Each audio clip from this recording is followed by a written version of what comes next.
Trump is surprised when a reporter tells him the EU today announced tariff increases on the US. Did no one tell him?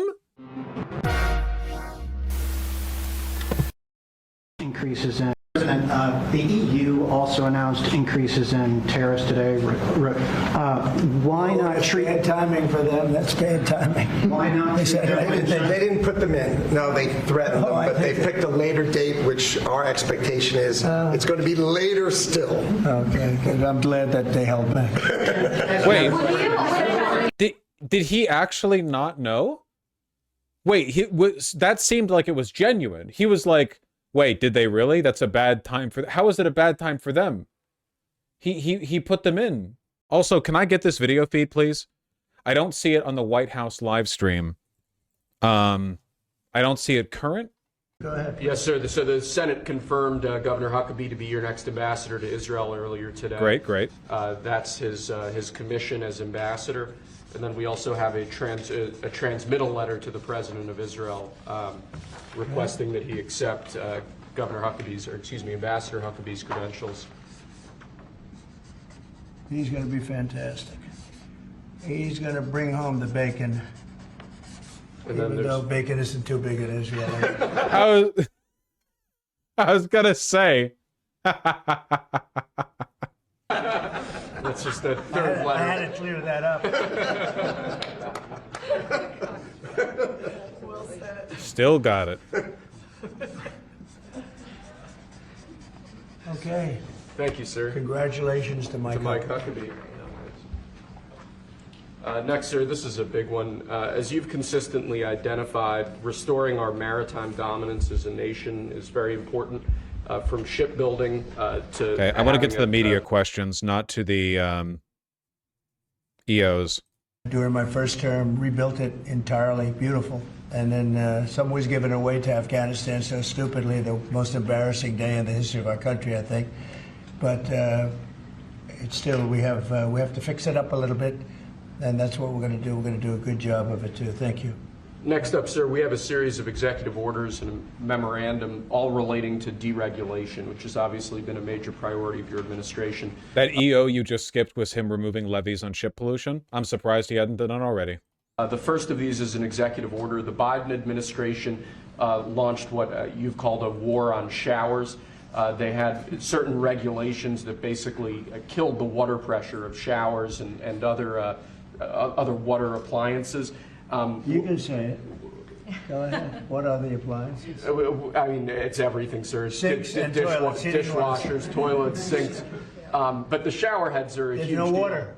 You don't get water. It's ridiculous. So with this executive order, we're effectively going to be reversing that set of regulations to ensure that Americans have choice in the consumer market. If they want a low-flow shower head, they can buy one. If they want a real deal shower head, they should have the ability to get one. That's true. If you buy a new house, you pay a lot of money, and the developers, you're not allowed to do anything more. They put restrictors on. They used to have a restrictor where you could take it out, but now they weld it in.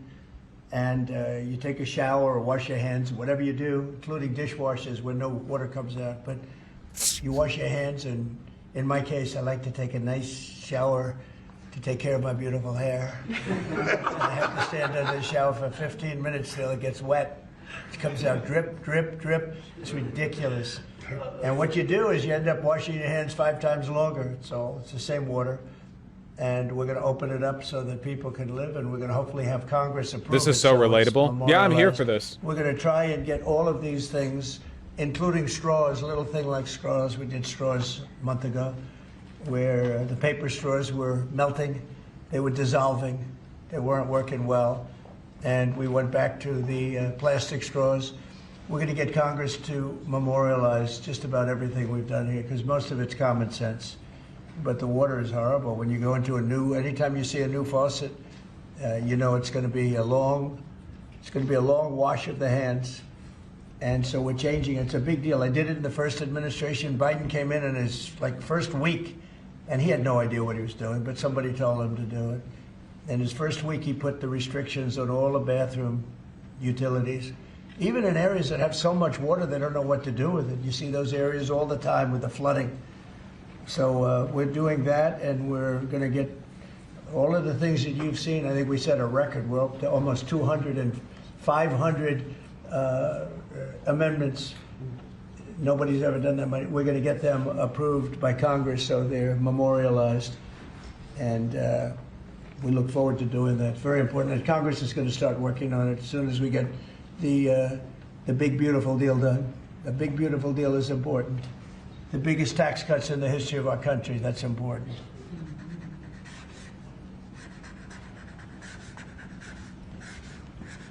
I'm with them on this one. Sorry, guys. I hate low-pressure shower heads. I'm not here for that shit. Okay, is that okay? Good. It's a 10. And it's true. You spend more time washing your hands than washing your hair. That was a 10, that's why. This is another executive order relating to deregulation, sir. There are a lot of regulations on the books that either promote monopoly directly or prevent new market entrants from entering into a given market. The net effect of that is very negative for consumers. So what this executive order is going to do is direct your departments and agencies to work with the FTC, with the Attorney General, with the Department of Justice, to ensure that the regulations we have on the books don't function as anti-competitive barriers to new market entrants. Yeah, okay. Get to the goddamn... All of that is going to hopefully basis all of the regulations they actually have on the books. And thank you, sir. That he participated in while he was still head of CISA. This is another one. I don't know that I met him. I'm sure I met him, but I didn't know him. And he came out right after the election, which was a rigged election, a badly rigged election. Yeah. That hopefully gets Americans to remember that when crimes occur, there are real victims, there are real people who are affected, and there are people of your administration to track down and at times deport criminals who have committed violence on our streets, who have victimized so many people. This is an annual proclamation that hopefully gets Americans to remember that when crimes occur, there are real victims, there are real people who are affected, and there are people who suffer as a result. Okay. What? It's very important. Thank you. I just want to add, so we're working very hard with Democrats, the governor, with Matt Hall, with a lot of transportation, Sean, and all of the people trying to keep Selfridge Air Force Base open, strong, thriving, and I think we're going to be successful, Governor. I think we'll be very successful at that. We've gotten some good feedback from Pete Hegseth and Department of Defense, and they're talking about F-16s, they're talking about F-35s, you know, et cetera. That we're going to. It's a great piece of property. It's a great location, and it's a great state. So Asian carp, you know, for years, what the when hell? Obama was there, we could never get anyone to do anything about this this invasive species that's going to destroy our Great Lakes. You know how important recreational fishing and so much of that is to our state. Because of your work, we're hopeful that we'll get a solution there and we'll get that barrier built so we can protect our Great Lakes. So thank you, Mr. President. And they're very powerful fish. I mean, I see them, they jump out of the water, they jump at the fishermen. I mean, I've never seen anything like it. And has this gotten into any of the other lakes yet? Because you would think it would be pretty easy because they're a pretty gruesome method, but it's a method. And John James called me, and we spoke with your office. What happened with China? So Mr. President, still on the table? no, it's on the table very much. I think China's going to want to do it, actually. Mr. President, Can you explain more of what you believe is the end game with China? Are you waiting for President Xi to blink? How do you think this is all going to be resolved? Look, for years we've been ripped off and taken advantage of by China and others, in all fairness, but by China, that's the big one. And it's just one of those things. You know, we're making $2 billion a day right now, this country. I've heard that. $2 billion a day with tariffs. And they were making $2 billion a day. We'll be making more. It's just one of those things. What do we? I know that we're in like a superposition between it's a negotiation tactic and it's our desired end goal. But like, are we no longer even going to pretend that there's any point at all? What's happening, man? Now, when you see what happened today, I don't know if it's still there. You know, I looked an hour ago, but we were up like close to 3,000 points. Nobody's ever seen a day like that. I think that's a record, isn't it, fellas? Definitely. Is that a record? Who would have thought we were going to have a record like that after watching? But because the geniuses of the world, they get it. Our country is very strong. We were left a very, very weakened country, both economically, financially, because of all of the tariffs and all of the other companies just raiding us and ripping us off. And also at the border where 21 million people were allowed to come in. Many of those people were criminals. And but the people that do this for a living, some of them are very smart and some of them aren't smart. I think one of the things that lefties tend to struggle with is that they'll hear rhetoric like this being repeated by like ordinary folk, ordinary Republicans, and their takeaway from that will be, if we could only take their resentment of foreign capital and make it ubiquitous. It's all capital that pillages our country, not just foreign capital. But what they don't realize is that to the fascist, the problem with the foreign capital is the foreign, not the capital. They're misunderstanding what issue they're taking umbrage with. It's the foreign, not the capital. They're fine with the capital pillaging. It just has to be domestic. You run into it over and over and over again. I'm happy that we are past that part of the discourse where lefties are trying to do this like, well, Trump supporters are economically alienated and they're really looking for socialism or whatever. It seems like we're mostly past that now, partly because that discourse was being advanced in part by disingenuous people who have now been made politically irrelevant by the fact that Trump openly supports Russia, and partly by the fact that it's really obvious now that you can't be a Trump supporter without being at least kind of anti-life, you know? Like, it's been too long. It's not 2016 anymore. Like, you can't, nobody is supporting Trump because they're just misguided pro-worker people or whatever. That shit, we're done with that misconception, you know? Aren't at all. But these You're literally describing Cenk's Twitter feed? Yeah, but Cenk was paid off. His positions are insincere. Or if they're not insincere, it's the gas leak. I don't really care which. guys are very smart, and my group is very smart. My whole group is smart. And you've done so amazing on the border. I read the other day that there were 9 people and hundreds of thousands 2 years ago with Biden, and we had 9. We had it down to 9, and they were all let in for medical reasons. They were in bad shape.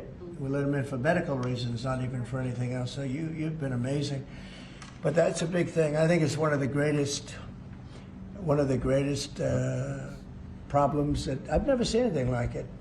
Open borders. The whole world was emptied out. Prisons from all over the world, from the Congo, in Africa, from Africa to Asia, a lot in South America, but it wasn't just South America. Prisons emptied out. And I said it outside with the drivers before, but El Salvador has been amazing, a job that the president's done. He's coming to see me next. Remember how before they negotiated the opening of CSOT and its use for American prisoners, Bukele was one of the people he accused of sending a bunch of prisoners up to us? Remember that? It was only like 3 months ago that he said, you know, in El Salvador, they've done it too. They've sent all these, you know, they've worked with the gangs. They've sent these gang members up. He's gotten rid of the gang members by sending them up. All that. Next week, and we look forward to that. But that's really been amazing. Yes. Mr. President. God, I hate today's stream. Lol, it just leaves me feeling cantankerous. No, I feel the same way. I think that like we're being denied narrative satisfaction because we want, and we should get, by the way, like spiritually, we should receive several things. For one, comeuppance. And for two, when reality runs up against these people and their talking points, they should bluster. But it just doesn't happen. And you know what? I don't think it ever will. Like, the collapse of America isn't going to be a one-day thing. We're talking about like we're being bled dry. It might go on over years, you know? Maybe things collapse so badly that it's briefly cathartic or spectacular, but for the most part, it's just suffering. You know? EU also announced increases in tariffs today. Why not That's treat... bad timing for them. That's bad timing. Why not treat They didn't put them in. No, they threatened them, I but they think picked a later date, which our expectation is it's going to be later still. Okay. He actually didn't know. That's really funny. This happened like half a day ago. And it was known to be written in for more than a day. Man. There is no one in charge. I'm glad that they held back. You said you were watching the market. If this was the strategy all along to bring them to the table, why did you instruct or advise, or maybe they did it on their own, some of your top aides to say this is not a negotiation, to hold the line, that they were going to hold the line, that you were not going to change your A lot mind? of times it's not a negotiation until it is, and that happens. And, you know, I said outside that you have to have flexibility to do it right, and that's what we have.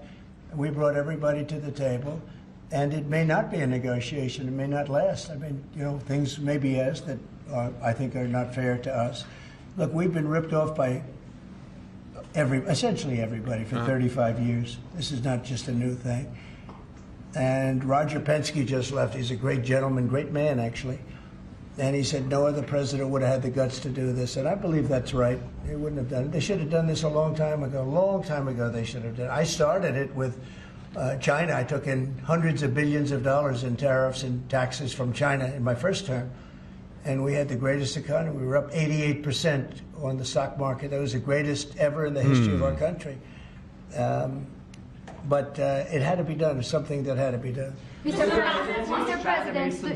Mr. President, thank you so much. Which countries will be negotiating first? Do you have any criteria? Because, for example, Brazil and the UK, they do not have deficits with the US. They have a surplus. They do not have a surplus. They have deficits with the US. So what is the criteria? And also, would you consider talking or meeting with Xi Jinping? Oh, sure. I would. He's a friend of mine. I like him.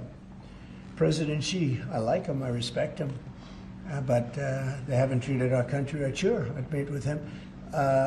On the other countries, we have Japan is here, and South Korea is here, and others are here, and we're trying to see them. It's, from what I hear, it's much more than 75. I said 75 plus. So many. It's everybody wants to make a deal, actually, and you know we want to do what's right for our country. We also want to do what's right for the world. The world is important. I mean, you know, it's the world, right? And I think we're going to make a lot of people very happy. And I think investing in the United States of America will be the greatest investment that anybody's ever made. I thought we wanted to build domestic manufacturing and excise foreign capital. Are you still expect to see the sectoral tariffs, so the pharmaceuticals, steel? Is that something you're still considering moving forward Yeah, with? well, I will be because we want them coming back. You know, we realized during COVID that we don't make our drugs and our pharmaceuticals in this country. So I realized that, and it was a big realization. We had to go to China to get drugs. We had to go to other places. I won't even mention the names, but we had to go to other places. We don't make it, and that's because we let them leave. And now if they want to come back, we're going to put tariffs on the pharmaceutical companies, and they're going to all want to come back. They're going to come back. I'm not going to pay them any money like Biden with the chip deal. That chip deal was horrible. They give billions and billions of dollars to chip companies. All they have is money. They have so much money. And they give billions of dollars, and they're just going to keep the money. They're not going to spend it. And the only thing that's going to bring them back is you say, we have a barrier. You have to pay 50% or 100% or 200%. And if they have to pay that, they're going to say, we're not going to pay that. We're going to build here. And that's what happened. We're the biggest, most prestigious chip company in the world, spending $200 to $300 billion. Think of that, $1 billion to build essentially one massive plant. It'll be. There's no way they didn't hear about the EU. His staff 100% kept it from him. I think that's actually the most likely possibility. Again, Trump doesn't have a smartphone that he checks. He doesn't. He gets his information from TV or from his advisors. When my guess is that late last night or early this morning, they were like, we're actually all gonna die. And someone has to go up to Trump and put their foot down, you know? And then they were like, well, how do we frame this, right? How do we sell this to Trump? How do we make Trump willing to rescind the tariffs on the whole world, except for the 10% and for China? And then, oh, well, we could say no one's retaliated. Everyone bent the knee. Everyone wants to come negotiate with us. Everyone wants to come and talk to us. And nobody reciprocated. And then somebody said, but the EU has. They did. It just happened. What do we do? And the answer to that was, don't tell them. I honestly think that might be the most likely explanation. I'm not trying to be sensationalist. I really, is it not Mad King theory? Is that not exactly what you would do with a Mad King? One of the largest plants in And yeah, the main thing that tells me that is the fact that they all downplayed it when the journalist brought it up. Remember? Yeah, you're completely correct. Yeah, why Lutnick lied about them being postponed. Oh, yeah, well, they talked about it, but they didn't implement it, and I don't think they're even going to go through with it or something. Like, as though there was a pre-existing expectation, you know? As though we had told him something contrary before. Damn, that makes a lot of sense. That has to be what happened. It makes more sense than any other explanation. world, and we're going to get them very quickly. We're going to get them energy. We're going to get them the electricity they need and the energy that they need. And it'll be approved by Lee Zeldin, a total professional. And it'll be approved very quickly. And they'll get their zoning very quickly. They'll have everything done in a matter of months. Thank you, sir. You've procured a record amount of private sector investments since your election, $7 trillion. You talked about the importance of all that. Can you talk about how these investments will have a positive impact on families who felt like the previous economy left them behind, and why your executive orders on coal yesterday is so important given the amount of manufacturing that you're ushering back in? Good, thank you. And which is correct. We have, I would say, more than $7 trillion now, right, of investment coming in. Apple is coming in for $500 billion alone. We have other companies coming in with massive numbers. We have car companies that are coming in. No, we've never seen anything like it. Maybe in the 1940s or 50s or something. I have counted to 1,000 before. I did it when I was in first grade. I counted to 1,000, and I didn't cheat. No, I'm just saying, you know, I've been turning heads since pretty much day one. But we've never seen anything like it. They had 3 plants canceled in Mexico. Not that we want to hurt Mexico, but we're for us, and that's what my job is. It's not to take care of other countries, but I want to help other countries as much as I can. But we have to take care of America first, and it's about America first. So we have many companies coming in that would have never come in if we didn't win the election and then put the tariffs on. And they're coming in because when they build in the United States, there are no tariffs. You don't have to pay any tariffs. So instead of paying 30, 40, 50% or 25%, but it could go a lot higher in some of the industries. So we have steel mills right now that are raging. The steel industry was gone. If I didn't put the tariffs on steel, because China was dumping massive amounts of steel in my first term, and I put tariffs on it, I saved the steel industry, but now it's going to thrive. Maybe like never before. I mean, is he pro-tariff or not? I'm just going to put this image up on screen. Where it's going to be this literally for the rest of your lives. Nothing, and no matter what happens to America, there will be millions of people who will do this to everything. They will rewrite past events and invent future ones. They will live in a different world and they will try to drag you into it. And it will always look like this. Back to U.S. Steel from 90 years ago was incredible. It was the #1 company in the world for a long time. That's why we don't want to see it go to Japan. And we love Japan, but U.S. Steel was a very special company. We don't want it to go to Japan or any other place. So we're working with them, and I don't know if they need any. So yeah, do we want tariffs or not? Well, again, like even now, it's like, well, you had the tariffs on Japan, and now you've rescinded the tariffs on Japan. but the tariffs were allegedly in place to encourage domestic manufacturing, but now you've removed the tariffs, so there's no incentive to if you remove the tariffs, then there's no incentive for the domestic manufacturing. Money now, I'll be honest with you, they hit gold. They hit gold because if you look at it, they have such orders for steel now, it's incredible. What's going on in our country is incredible with respect to plants. So we lost 90,000 plants and factories from the beginning of NAFTA, the worst trade deal ever made in the history of this world, but certainly in the history of trade. There's never been a worse trade deal. We were able to cancel that. We had to get approval from Congress. It was like a disastrous curse because you had to go to Congress to get it terminated. You couldn't just terminate it because it was a bad deal. And you had people in Congress that didn't want to do it because they had other reasons, maybe bad reasons. They're mostly not there anymore, those people. But it's amazing what's happened. I appreciate that question because it's incredible. I don't think we've ever seen anything like it. $7 trillion, and it's much more than that because, these are places that we know. $7 trillion is unheard of. Yeah. I never looked at the Biden numbers, but you could go a whole year and it was peanuts. Everybody was leaving. They weren't coming in, they were leaving. And that means jobs are leaving. Again, to be clear, so first of all, obviously he's lying. But second of all, when foreign companies and foreign countries invest in the United States, that's their money, their factories. Even if they're built in the United States, it's foreign capital. They own the production. It's theirs. So all of this rhetoric about bringing back domestic manufacturing, I apologize, but my impression was that when they said bringing back domestic manufacturing, they meant like American steel mills, not Chinese-owned steel mills in America. I guess whatever's more convenient at the moment.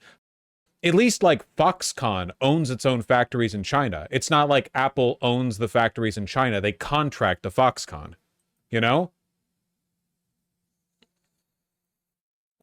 And so we're not playing games. We're going to make this country greater than ever before. Thank you for that question. Mr. President, it seems that China's made some... Let her just do that. Oh, yeah, absolutely. Okay. Thanks. For the past few days, we've heard from this What's Foxconn? Big Chinese company. What about the Foxconn plant in Wisconsin? We are very okay with letting foreign capital invest in us, and I think there's good and bad to that. I'm going to be honest with you guys. I'm not a big fan of capital in general. I think that foreign capital often has a bit more of a pernicious element to it because foreign capital is usually a little more detached from the general well-being of the company. Like, imagine British Petroleum operating in like the 1920s in the Middle East, How much do you think they care about the health and wealth of the people there, right? The problem though is that like domestic capital also doesn't give a shit.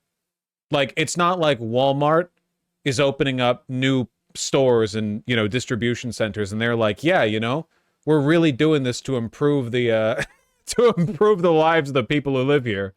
So it doesn't really matter, I guess. Like, everyone's evil. I don't know. China tries to wrangle in their corpos, but whatever.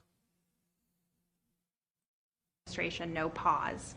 Was this idea of doing a pause, did that just come about this morning? Can you tell us exactly what came into consideration for you and your advisors? For a period of time, I wouldn't say this morning. Over the last few days, I've been thinking about it. I've been dealing with Scott, with Howard, with some other people that are very professional, and I think it probably came together early this morning, fairly early this morning. Just wrote it up.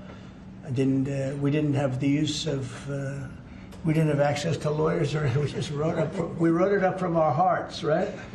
It was written from the heart, and I think it was well written too. But it was written from the heart. It was written as something that I think was very positive for the world and for us.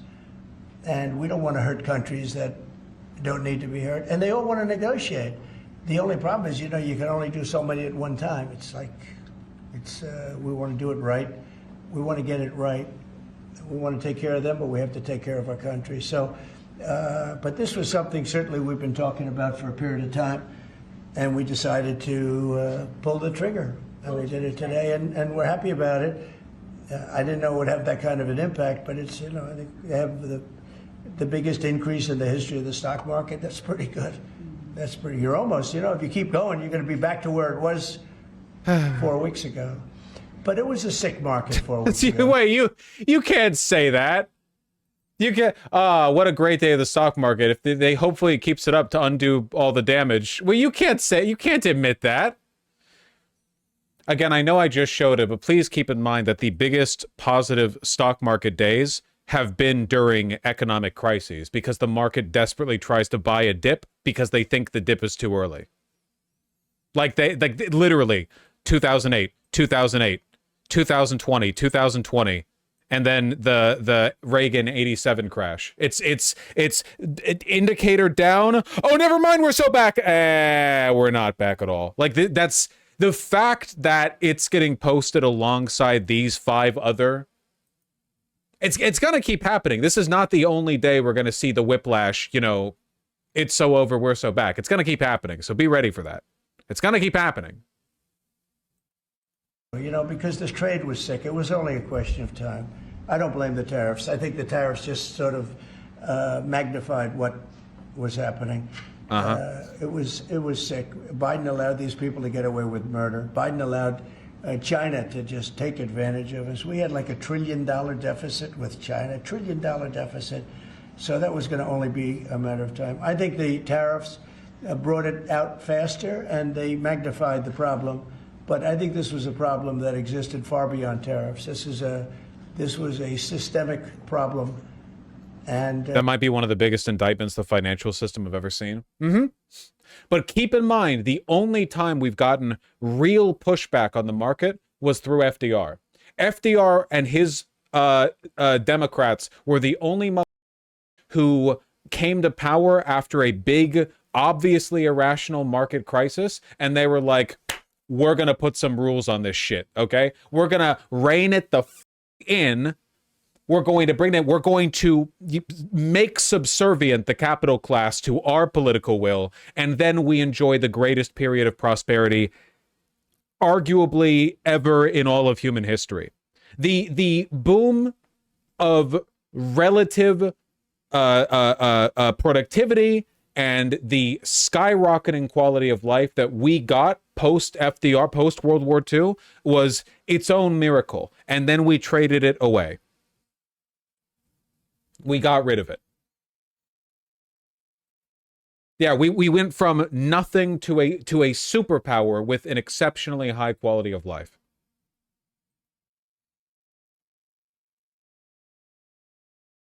We're going to cure that problem, and maybe to a large extent we have, because we've revealed it, and we've revealed it very strongly. Yes, sir, please. Thank you, Mr. President. So it seems China's made some serious missteps here in these negotiations, and Secretary Bessent said earlier you may have goaded them into a tough position here. I'm wondering, why the fuck do these dick suck fake journalists sound so goddamn young? Why do they all? It's like a 20-year-old dude, like finish college, put some acne cream on or something. What do you? Mr. Trump, your masterful strategy, tariffs, China, Xi Jinping really got BTFO'd. Do you want to comment on that? Yeah, they're like groypers or something. It's crazy. Are you in a way putting together a coalition against China in terms of trade here? No. Well, China, look, they're very capable, and I don't blame China for what happened. I blame the people sitting right at this desk. Right behind this desk or another desk. You get your choice of 7. I happen to pick the Resolute. But I blame the people sitting behind in this chair or behind this desk for being stupid, incompetent, or not having courage. This should have been done years ago. This should have been done before Obama, in all fairness. Not only Biden, Obama. But also FDR killed the development of socialism. I'm not endorsing FDR. FDR was still a capitalist. What I'm saying is that we obviously got significant improvements in our society from reining in capital. The only thing capitalists want to do is exploit people and gamble. That's literally all they want to do. They're fucking degenerates. That's the only shit they care about. Literally, you leave the capital class to their devices, they will find ways to cut wages and they will gamble and speculate. That is all they care about. That is the only shit they do. You have to rein them the in. And I think the capital class shouldn't exist because I'm a socialist. But if you have a capital class, it is obvious that reining them in benefits society. Look at China. Massive increase in the standard of living, born in large part out of the Chinese Communist Party's willingness to crack down on their capital class when their instincts lead them against the national interest. Whip them into shape. If we're gonna have a capital class, and we really shouldn't, you got to do something to reel them the in. Otherwise, this is going to keep happening. They are so unreeled right now. They are so unreeled right now. It is insane. Should have been done many years ago. This started with the World Trade Organization, which was owned by China. It was owned and paid for by China. They didn't even have to do things. They considered them a nation that was undeveloped. They said they were a developing nation. Well, we're a developing nation too, if you think about it. Look at our inner cities. Look at what's happened. That's sure. That's true, man. Starting from ground zero. I mean, when I think of America being a developing nation, I think of like the rural America, not inner city blacks, because that's what he's saying. But you know, that's okay. Damn, he really did just say like America's still developing. We got like Africans in our cities. Okay, all right, well. Whatever. Nothing matters anyway, I guess. They are, right? So we're a developing nation too. No, I don't. I know it's a lot of people take heat for saying. Yeah, this is what I mean when I say that racists should just say the N-word to make it clearer. You know? The dog whistling shit is exhausting, even when it's that obvious. Like, they should, like, literally, why even have a debate over it? But I blame the people sitting at this desk more than I blame China. If China can get away with what they got away with taking hundreds of billions and trillions of dollars right out of our pocket because our people here were stupid, they were stupid people. Maybe corrupt, I don't know. I don't know how you could be that stupid. How do you get to be president and you're stupid?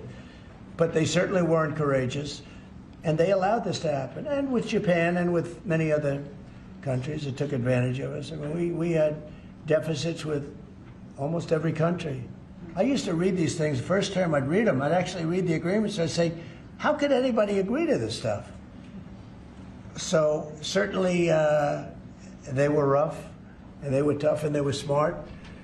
And you can blame them, but I really blame the people that allowed them to do it. Because, you know, if you could read first grade and you could read these agreements, you'd say, these are terrible deals. I actually used to say, who would allow deals like this to be made for our country? And maybe it's people that didn't care. Maybe it's people that weren't courageous. Maybe it's people that were corrupt. I don't know. But I blame those people more than I blame anybody else. Mr. President, you've been very specific in saying that you would like the EU to purchase U.S. energy. Is there something... The United States now officially elevates El Salvador above France in terms of foreign safety? Exercise normal precautions in El Salvador, the State Department said in its updated travel advisory. Okay. The upgrade to level 1 puts El Salvador ahead of some more traditional travel destinations for Americans like France, the UK, and Italy. They're all at level 2, a recommendation to exercise increased caution because of threats from terrorists. We should put Russia up in number 1, too. Specific that you would like China to do? Well, you'll be hearing about that. Yeah, there are a lot of things I'd like. Really? Oh, because I would love, because he hasn't actually explained what he wants from China. He hasn't actually explained it. China to do. There's some examples. There are a lot of things that I want China to do, and I'll be telling China what that is. Not you, but I'll be telling China. Mr. President Iran, you said the other day that if they do not agree to a potential nuclear deal, that it would be very dangerous for them. What specifically well, they did you can't mean? have a nuclear weapon. Did you mean military action, though, if they don't agree? Oh, if necessary? Absolutely.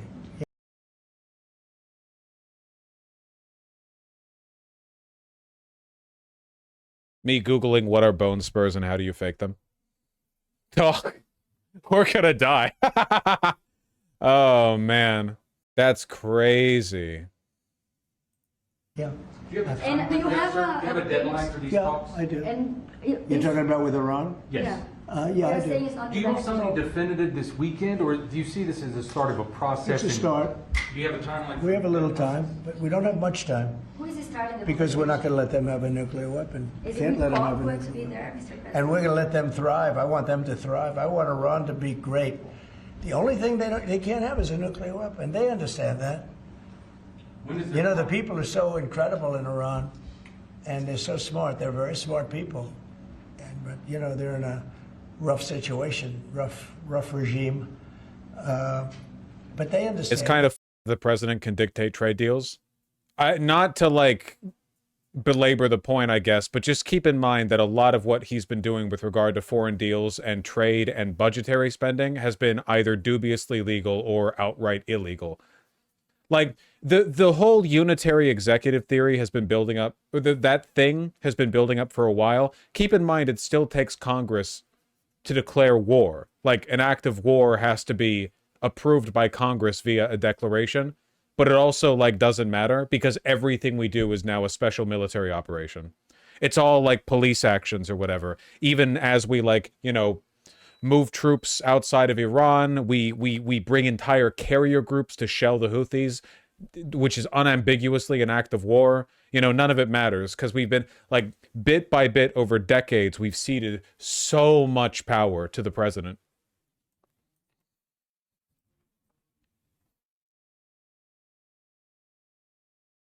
Yeah, the crazy thing is, if a declaration of war against Iran does go through Congress, it'll probably pass with like bipartisan support because the Democrats will be like, well, yeah, of course Iran's bad and we have to protect Israel.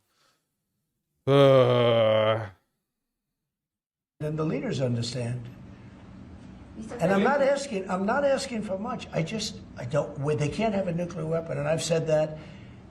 And I was a little bit surprised because when the election was rigged, I figured they'd get the weapon because with me, they were broke. They were broke. They had no money because of the sanctions. Nobody could buy oil. We did that to Venezuela just recently. And we'll do it to other countries if we have to. I want to see Russia and Ukraine make a deal.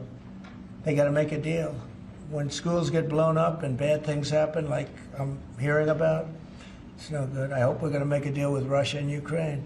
But with Iran, yeah, if it requires military, we're going to have military. Israel will. Iran better have some kind of WMD or they're in for a world of trouble. There's a non-zero chance that Iran has had a nuclear weapon for some time, either from their own development or because they were given it by terrorists, by Russia. A lot could have happened there. They've been quiet about 99% chance that's not the case. Small percent chance it is the case. And the reason they've kept quiet about it is because they knew that doing so would attract a lot of negative attention. Could they actually keep it secret? They could. No. Iran has, they are very familiar with the level of surveillance that they are scrutinized with. I think they could have kept that secret if they really wanted to. The main issue is the delivery system. Yes, but the delivery system doesn't really matter when Israel is a close target, right? Like Iran does not have ICBM capabilities. They don't have the launch pads. They don't have the money. They can't build that shit out in the open. They can't build those like ICBM nuclear silos because those are like $1 bajillion each. But Israel's pretty close. So, you know, I don't know, man. If we actually do declare war on Israel, wait, not on Israel, I'm sorry. Even saying that out loud has like marked me automatically to the State Department via like 17 keyword sensors they have on YouTube. If we did declare war on Iran, that would go really badly for us, man. Like, we have stealth bombers parked in the region. Okay, so you run a stealth bomber, you drop some bombs. What have you accomplished? Do you have any idea how expensive it is to run those? Do you have any idea? You've got like a B2 fleet or whatever. Okay, $50 billion every run you want to do. Laughs in Raytheon stock ownership. Yeah, but we can't even replace a lot of that. Not fast enough. Do you think that matters to Trump Lamau? I mean, it would matter if we started losing.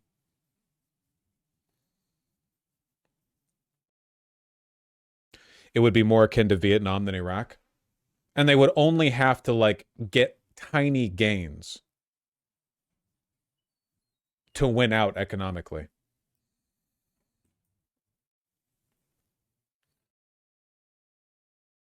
I don't know. Obviously be very much involved in that. He'll be the leader of that. But nobody leads us. We do what we want to do. When would the clock run out on the talks? Before you might, when would the talks need to conclude before you might do military? I can't really be specific, but you know, when you start talks, you know if they're going along well or not. And I would say the conclusion would be when I think they're not going along well. So that's just a feeling. Mr. President, on the subject of U.S. troops stationed in Europe, do you have any plans to reduce the number of U.S. troops in Europe or in other NATO countries? Well, good. I mean, it depends. We pay for military over in Europe. You know, we don't get reimbursed by much. South Korea too. So it will be one of the things we discuss. That's unrelated to trade, but I think we'll make it part of it because it makes sense. Be nice to wrap it all up in one package for each country. You know, it's nice and clean, and we have plenty of law firms. These are great law firms that we signed with, the best. And I think part of the way I'll spend some of the money that we're getting from the law firms, you know, in terms of their legal time, will be, if we can do it, I think we can do it, using these great law firms to represent us with regard to the many, many countries that we'll be dealing with. We'll have good lawyers representing us, but we want to have good lawyers, and these are the best, considered the best lawyers in the world, right? I mean, considered the best in the world. I don't know. They just went off a little bit. Mr. President, two questions. On Iran, do you have any I don't know what update any of on that was who will be about. I'm participating sorry. or conducting these conversations? We Witkoff be there on Saturday for these direct talks. And on China, some economists are saying that right now is technically embargo on China with 125% tariffs. Are you concerned of... Where would we even invade Iran from? It's a pretty good question. I mean, hold on. Two bombers outside Iran. Where do we have those parked? Do we have those parked on an island? A base in the Indian Ocean, yeah. Did I say Iraq? Iran. I don't care. You know what I mean. You.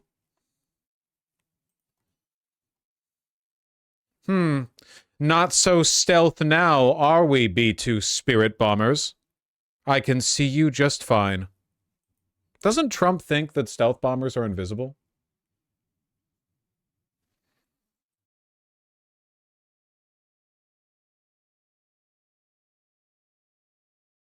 I think he said something that implied that a while ago. It's just not a great place to invade, guys. It's got to be like one of the worst possible places to invade. All of Iran is mountains. Literally, like just look at it like from a satellite. Look at how it looks from a satellite. It's more mountainous than Afghanistan, and both we and the Soviet Union failed in Afghanistan effectively. We occupied Afghanistan for like 20 years, and the literally day that we left, the Taliban came back and took the country over. When was the last time Iran was invaded? Like, successfully, I should say. When was the last time?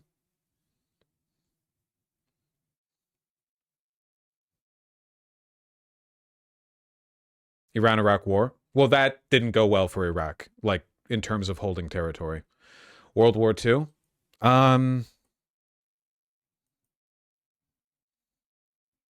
Alexander the Great and Genghis Khan invaded successfully? Oh, that was a while ago.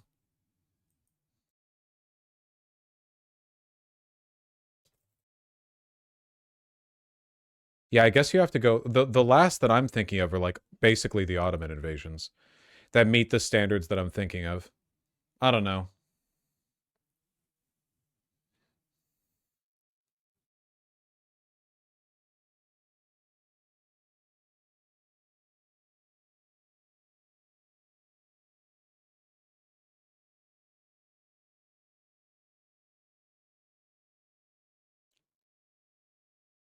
Okay, you don't need to keep saying times. I'm looking at the map now.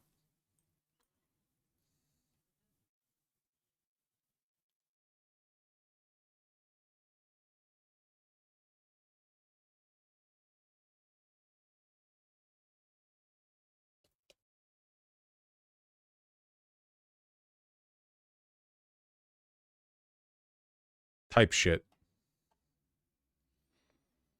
3-kilometer tall mountain ranges.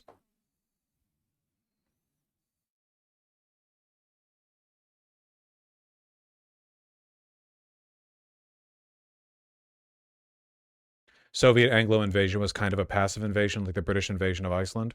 Yeah, that's why I'm not citing it as an example. I'm talking about like instances where Iran like meaningfully fought for every foot of its territory, which you have to go back quite a long time. I don't know. And American military doctrine is so air superiority focused, and it's just not a good environment for air superiority.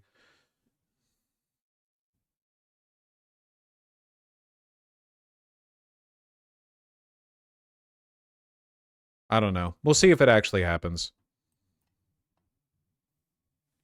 Let's just finish this thing. Escalation beyond the trade war with China? No, I'm not concerned. I think President Xi is a very smart guy, and I think we'll end up making a very good deal for both. But, you know, we've been treated so badly for so many years. Again, we allowed that to happen. We've been treated so badly for so many years. But, no, I don't expect that. I think President Xi is one of the very smart people of the world, and I don't think he'd allow that to happen. And we're very powerful. This country is very powerful. Let me tell you, it's far more powerful than people understand. We have weaponry that nobody has any idea what it is, and it is the most powerful weapons in the world that we have. More powerful than anybody, even not even close. Okay. So nobody's going to do that, but I think that if that's what you're referring to, maybe it's not. But just in terms of basic escalation, which is what you said, no, I think that President Xi is a man who knows exactly what has to be done. He's a very smart man. He loves his country. I know that for a fact. I know him very well. And I think he's going to want to get to a deal. I think that's going to happen. We'll get a phone call at some point, and it'll be off to the races. It'll be a great thing for them. It'll be a great thing for us. It's going to be a great thing for the world and for humanity. Do you have plans to meet with... Noteworthy that nowhere in that ramble did he say what he actually wants from China. Putin in Saudi Arabia? At some point, I will. At some point. We'll have to see. I mean, we have to get there right now. You know, we got to get there. In the meantime, they're losing 2,500 on average young people every single week. Think of that. 2,500 people a week. It's not even conceivable. We got to get there fast. Do you think A couple of more. Yes. you have to increase tariffs on China even more before they come to the table or give you a I phone call? can't imagine it. No, I can't imagine. I don't think so. I don't think I'll have to do it. Nah, why not? Do it more. We calculated it very carefully. By the way, you know, when you hear 100, a lot of people. He may want China to deflate the currency. No, he wants them to do the opposite, actually. Going by the strategy that he's applied, or whatever you could call it, I guess, he wants them to do the opposite. He wants to inflate the value of their currency. Charge much more than that. Canada charges much more than that to our farmers, our dairy farmers. Many people charge much more than 100 or 125 in this case. But I don't, you know, it's still a significant number. I don't see that again. On the investigations. Yeah, please. Yeah, Mr. President. So do you think some of your tariff critics would prefer, you know, to see the United States go through turmoil than to actually see it succeed just because? Jesus. This guy needs to get better, man. I don't know what pimply ass face is uttering these dumbass questions, but sir, do you think people are just like mad and trolled by how great you are and how smart you are? Like, Jesus Christ, you're like stammering to get it out too. As they are your policies. You mean just leave the tariffs the way they are now and just relax, right? Some people have said that. Look, yeah, again, Trump completely misinterpreting the glazing question, and the reporter goes along with it because he doesn't want to correct the president, and he would be embarrassed to like, no, Mr. President, I was complimenting you in the form of a question. we're making, it'll be soon, much more than $2 billion a day. That's not the worst thing that I've ever heard. So yeah, some people say that, but you know, we look at the other side too. I think as the United States, we have an obligation to look also at the other side. We want what's good for everyone. I mean, it's America first, but we also want to make sure there's a world that can live and live happily and all of that. And so, you know, this is the way I look. No, but there are people that say, look, where we are now, I've been in worse positions in my life than making $2 billion a day plus, right? It's really plus. Thank you very much, everybody. Thank you, Press. Thank you, Press. Head it out. Thank you very much. Thanks, guys. Thank you. Head it out. Or the markets Can I wait? Last question. are what really changed your mind when it came to kind The of markets right now are extremely good. Oh yeah. Thank you. Thank you. Thank you, Press. Thank you. Head it out. Thanks, guys. Here, this way. Right this way. Let me see. Can I find like the S&P 500 line during the 2008 financial crash?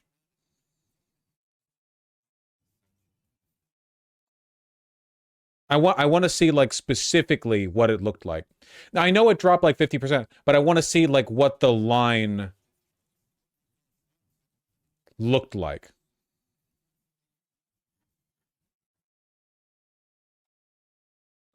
Okay. I see. Okay, hold on. I'm on the Wikipedia page for stock market crash. Here's Reagan's Black Monday back in 87. Whew! That's not great. See, here's the S&P BSE, but it's like so zoomed out. See, it goes back to 91. I want to see like a day by day. You know, I want to illustrate how much whiplashing there was moment to moment. You can specify the dates in this chart. Yeah, I guess that would make more sense than doing what I'm doing.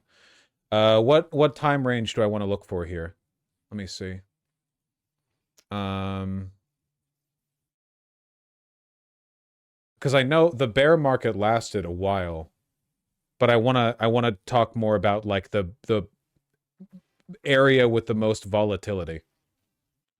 The peak October 2007. Maybe just like midday, like October 2007 to October 2008. Would that be good? Probably. Okay, hold on. Custom range. Enter the range interval. Shut up. 100 range. What? How do I do this? Date range. From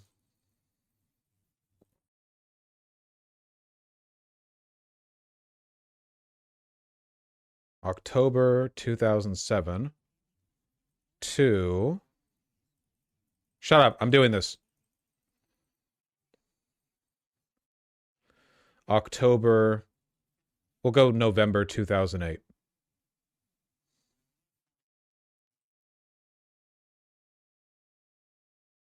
Invalid symbol or expression. Please.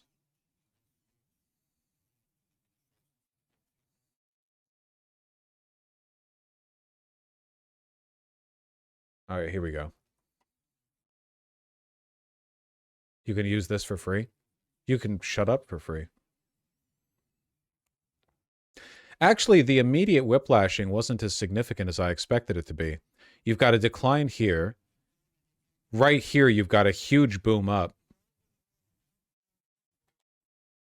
in big rallies that didn't last. Up 10% in a day, which is kind of like what we had today.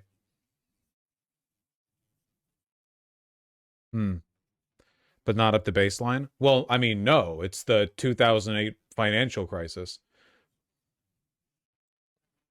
This is the total chart. Goes from 1,400 down to, or 14,000 down to 7,000. I mean, it got cut in half throughout the whole thing. But there are so many whiplashes up and down. It's always, you know, it's so over, it's so back, it's so over, it's so back. The chart said today? The chart said today? Wait, what? Why is it showing the daily thing? Did it refresh when I brought it from one window to another? What the fuck? I spent like 50 hours putting in the date range. I'm mad. All right.